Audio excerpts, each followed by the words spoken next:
As I mentioned in past videos, I was initially not a fan of reading. However, I remember in high school noticing the first signs of life that would eventually become my book renaissance. And that's when I read The Sirens of Titan by Kurt Vonnegut. It was the beginning of a beautiful friendship with Vonnegut's work. I can say that Kurt Vonnegut is my favorite author. He's definitely in my Mount Rushmore. And this is the inspiration for the video. I will give my top 10 Kurt Vonnegut books. Now, I have read about 12 of his books, and I'm currently reading another one. I also have a few of his unread books that are currently on my shelf, as one, a reminder to read those eventually, and two, it's probably not the best idea to leave me unattended at a bookstore with a bunch of money. I digress, but all that to say, I have not read all of his books. Your top 10 may be different than mine, and that's totally fine. At the end of the day, it's about the love of Kurt Vonnegut's work and his novels. Let me know what you think of Kurt Vonnegut, about his books, and what your top 10 is. I would love to hear. Without further ado, let's go ahead and dive into my top 10. All right, number 10, we have Bluebeard. This is one of his later books that came out in around the 1980s, I believe. Despite its 10th ranking, this is actually a very solid book. This book follows Rabo Karabekian. I really hope I pronounced that right. He's an aging and extremely wealthy painter who lives alone in a mansion in the Hamptons. This book is essentially his memoir where he reflects upon his life, his failures, and what art means to him as an artist himself. A big part of the story revolves this mysterious potato barn that's on his property, and he refuses to show anyone what's inside of it. Throughout the book, you really are in suspense of what's really inside this potato barn. And when you're finally revealed what's inside of it, it just hits you really emotionally in a way that I was not expecting. This book explores the themes of second chances, regret, and the human desire to create something meaningful. All of that to say, it's a very underrated novel when you think of Kurt Vonnegut, and I really hope you take a chance because I really enjoyed this book and I would highly recommend it. Part of me really hurts to put this book at number 9 because the compassion in this book really just tugs at your heartstrings in a way I've not seen in most Vonnegut works. I'm talking about God Bless You, Mr. Rosewater. This book follows Elliot Rosewater, a wealthy heir to this really illustrious family. Yet, despite his grand fortune and millionaire status, he decides to devote his life to the struggling people in this fictional Indiana county. He runs this small office where folks can call him anytime, day or night. It doesn't matter what kind of assistance they need. It could be financial, emotional, anything, no matter what the time or day it is. You ring, he'll answer it. Elliot is super generous, but he is so generous to the point where people actually think he's insane, believe it or not. Without giving away too much in the book, a lawyer is hired to prove that he's criminally insane to prevent him from collecting his inheritance, which is crazy. I would say this novel is one of Vonnegut's most critical critiques of wealth and capitalism. Elliot can come across as kind of naive throughout the book. However, he has this uncompromising belief that people deserve love and dignity despite their social and economic status. What a concept, right? One of Vonnegut's famous quotes in this book is, "God damn it, you have to be kind." And this quote appears a lot in the book. This book really gives you a taste of Vonnegut's moral philosophy, and it was just so much fun to read. I highly recommend it. Give it a try. All right, number 8, we have Hocus Pocus. I did a review of this book in one of my earlier videos, but I'll still share why I really enjoyed this book. The way I would describe this book is the excrement is about to hit the air conditioning, and it says it in the back of the book. How can you not get excited over a book that describes it like that? Hocus Pocus introduces us to our narrator, who goes by Eugene, who's this painfully honest yet just hilarious character. He's reflecting on his life. However, I would say this is not a traditional biography. It jumps between fragments of his life, and you kind of have to put the pieces of it together. Eugene's life goes through the themes of war, academia, the prison system, just to name a few. If you're familiar with Vonnegut's work, expect critiques on things like capitalism, war, crime and punishment, and all these mythological values that America holds dear. As a Vonnegut fan, I enjoyed this book. It's not his best book, which is why I have it at number 8. However, it's really just a joy to read. My best advice for reading this book would be just to buckle up and enjoy the ride because it's just takes you on a ride that's not only funny, but it hits you with so much wisdom that it really makes you just reflect upon it after you read it. Again, if you're new to Vonnegut, I would say do not start off with this book, but it's definitely a very underrated book by his that I really enjoyed, and I hope you get to check it out. Vonnegut rarely takes aim at American politics as directly as he does in this book. And I'm talking about number 7, which is Jailbird. Jailbird follows Walter Starbuck, not to be confused with the coffee chain. He's basically this low-level bureaucrat who gets caught up in the Watergate scandal. He actually ends up going to prison over it. Now, he was not the mastermind behind the Watergate scandal. I would describe his role as being kind of in the wrong place at the wrong time, which ultimately leads him to going to prison. Throughout the book, you follow Walter as he tries to rebuild his life, and he reflects a lot upon politics and his life, which ultimately led him to where he was in prison. The novel mixes real historical events and people with satire. It touches upon the idea of a major corporation basically having a monopoly over massive portions of the American economy. I think this book really touches upon American power, whether that's economically or politically, and how usually the middleman ends up getting caught in between, and ultimately they get the consequences of these evil actions that these corporations can do. Walter is not this universally sympathetic character. He realizes how absurd the world is around him. However, he seems pretty indifferent about his actions despite his good intentions. You will feel many things reading this book. It's weird, it's funny, and it kind of makes you upset over the system that exists today, where those who are usually caught in the middle of this game, whether it's economic or politically, they're the ones who end up getting affected, and it's not usually the people in power. However, it's a very enjoyable read, and I think you'll really enjoy it like I did. Go ahead and give it a try. Given that Vonnegut is my favorite author, it's easy for me to say that certain books of his are criminally underrated. However, I will die on this hill when I say that this book is super, super criminally underrated. I'm talking about Deadeye Dick. We follow our main character who goes by Rudy Waltz, who is defined by a life altering moment. When he was around 12, he accidentally kills a pregnant woman while firing a rifle on his roof. This earns him the nickname of Deadeye Dick. This book chronicles his life as he never really escapes the shame of that accident. Rudy describes himself as a man without a future, living in the shadows of his guilt. Rudy's entire family slowly descends into this kind of disgrace status, and you're on this journey with Rudy as he wrestles with the reality of living his life with that mistake that he knows he cannot fix. However, in classic Vonnegut fashion, this book is a lot more than just a character study and his biography. The story jumps around in different moments in time, and despite the many tragedies in this book, Vonnegut mixes in some dark humor and random wisdom. There are random odd details in this book, I will say. There's random cooking recipes, there's wacky family history, and there's clever wit that really makes you stop and think.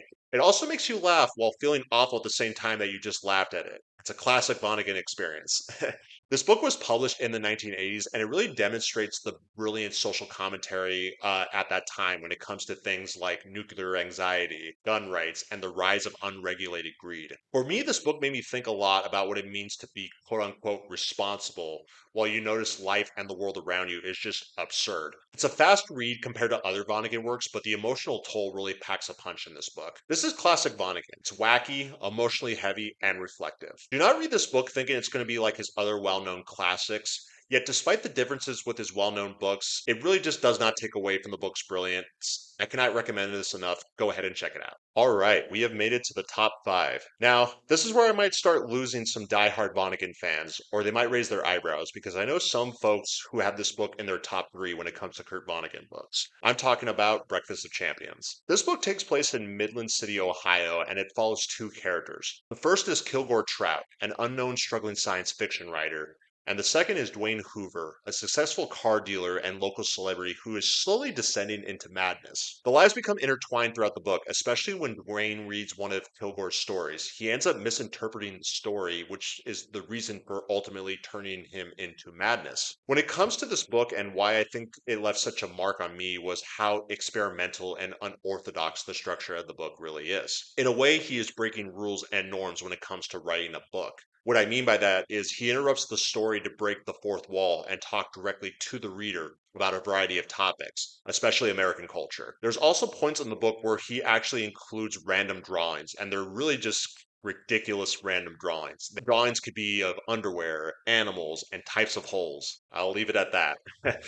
Another unconventional thing Vonnegut does in this truly bizarre book, even by Vonnegut standards, is that he includes himself in the book as a character. All that to say, this book is everything you want in a Vonnegut novel. There's absurd humor and satire. He uses this satire to poke fun at things in American culture, whether that's consumerism, wealth inequality, racism, and the issue of how we see people with mental health issues. I think the biggest lesson in this book is the danger of misinformation. Dwayne interprets Kilgore's fictional writing as factual. It is Dwayne's interpretation that ultimately leads him down the path where he goes mad, where he lashes out at others, highlighting the dangers of what it can happen if we take fiction, satire, and our own interpretation of the world seriously. It's a lesson that I think rings true even today. Super entertaining yet bizarre book. It's messy, chaotic, but that's the point of the book. That's the brilliance of the book. Check it out for yourself. You're not going to regret it. What would you say if a book provided a character who gave you interesting tips on how to live a successful, happy, and meaningful life? Would you listen? What if that character is a Nazi? Or is he?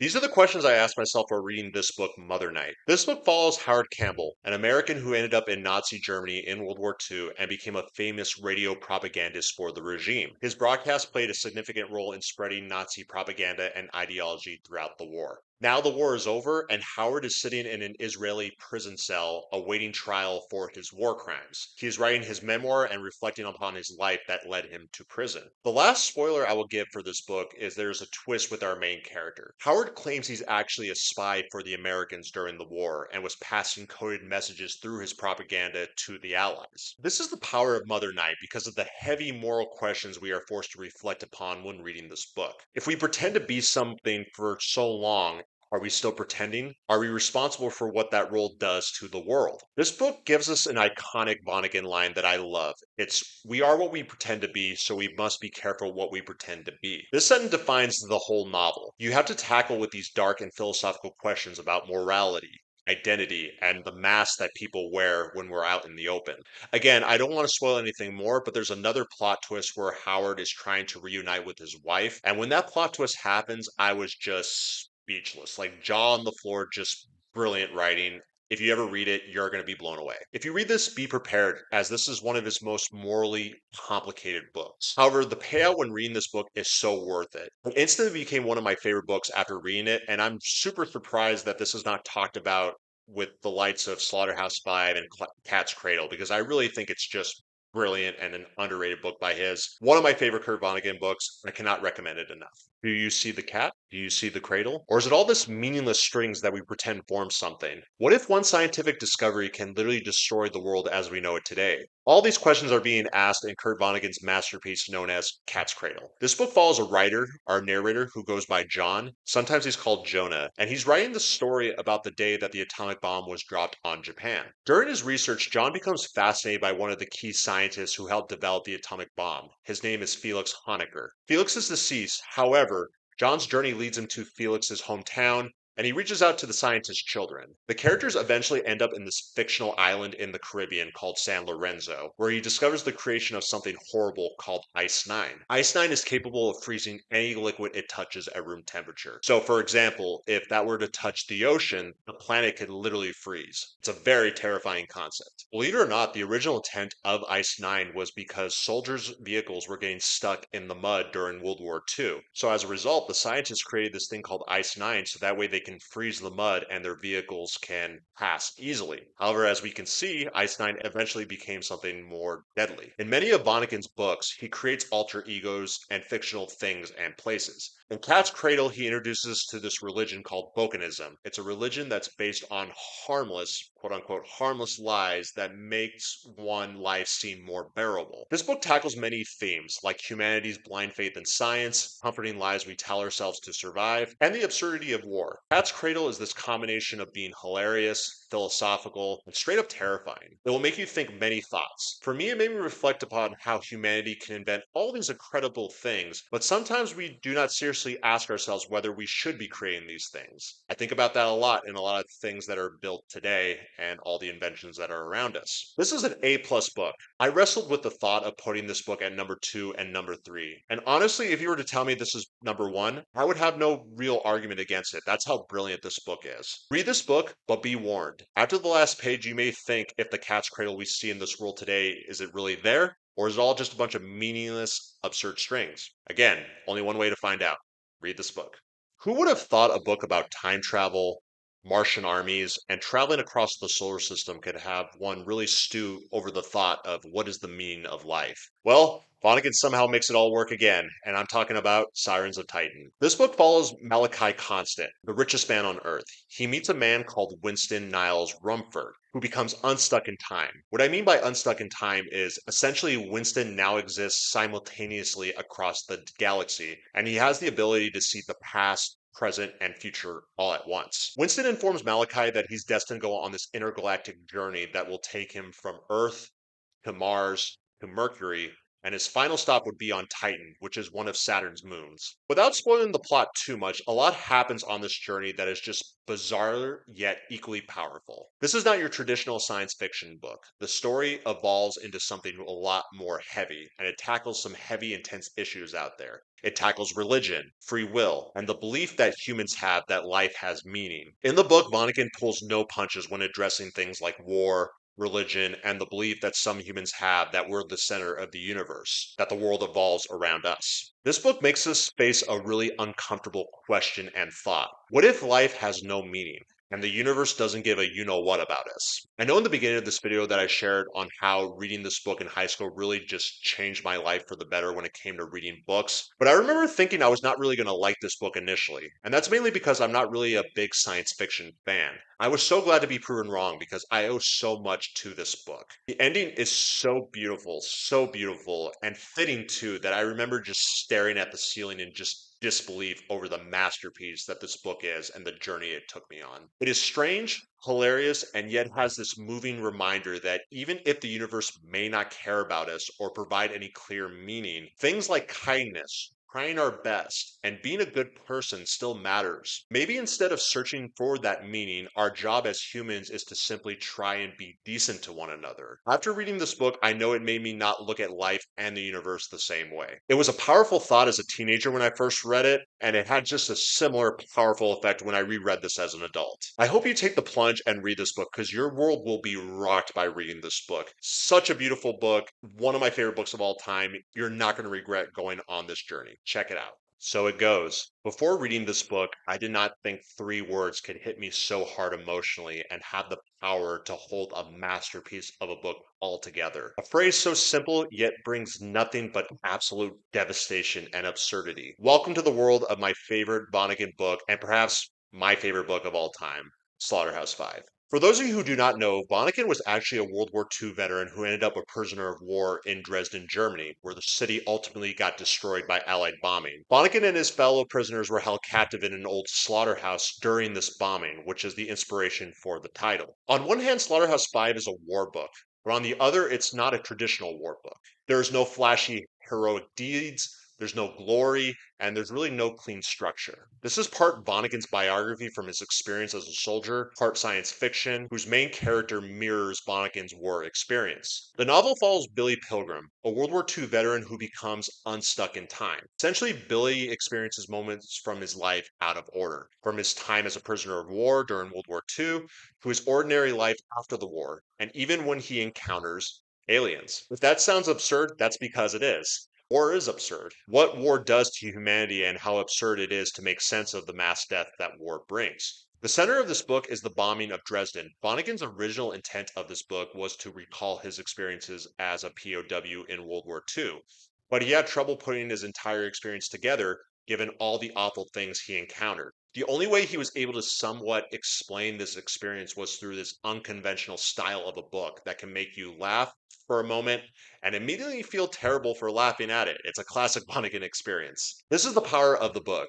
It is strange because wartime really is strange. It can be fragmented because one memory of war can be fragmented in real life. It is funny because sometimes humor is really the only way we can confront the unspeakable horror that we saw with our own eyes. Going back to our main character, Billy is not a traditional war story character. He's passive and lives life in a daze, kind of like he's living in a trance. You feel so bad for Billy because his choices in life are not really immoral. He serves as a chaplain assistant in the war, becomes an optometrist, and provides for his family. However, you sense that he feels guilty for surviving the war, siding with the bombers that destroyed Dresden, and living a quote unquote successful life after the war while many of his fellow men have perished. He is helpless as he's caught up in violence, time, and life systems with no real way of fighting it. I know I mentioned aliens earlier, and you're probably thinking, what the heck do aliens have to do with the war novel? Well, the aliens provide a core philosophy of this book. Like Billy, their lives exist all at once. For example, death is only one moment among many that has always existed. So it goes. It asks the question if the answer to Billy's traumas or anyone else who's dealing with this unbearable pain is just to look away from it. Is it comforting? Is it denial? There's really no right answer to this, and Vonnegut doesn't provide an answer either. It leaves you as the reader to really think and reflect upon that question. In closing, this book feels like there's no much effort really involved in this book, but that's not the case at all. It is doing so much all at once: satire, science fiction, biography, war stories, and philosophical meditations. And despite all these things happening at once, it remains accessible as a reader. It's clever, weirdly funny, and it makes the whole reading experience just a joy and crazy, awesome experience. If you've not read Slaughterhouse-Five, you're missing out on one of the best books ever written. This book will not just stay with you, it follows you. So it goes. All right, well, that's my top 10 Kurt Vonnegut ranking. Like I mentioned before, there's still a couple of Kurt Vonnegut books I have not read yet, so maybe my list will be updated one day. Who knows? Anyway, I'm curious what you think. What is your Kurt Vonnegut rankings? What's your top 10? Are there some books that you don't like? Are there some books that you really like? I'm very curious. Feel free to share your thoughts and opinions on Kurt Vonnegut, as he is my favorite author after all. Maybe you disagree with some of my rankings. Again, that's totally okay, because at the end of the day, it's about the love of the work and reading itself. Again, thank you so much for being a part of this journey with me as I shared my Kurt Vonnegut rankings. And feel free again to share your thoughts below on the comments. Feel free to like and subscribe. But until next time, go ahead, continue happy reading. And to quote Kurt Vonnegut, if this isn't nice, what is? Happy reading.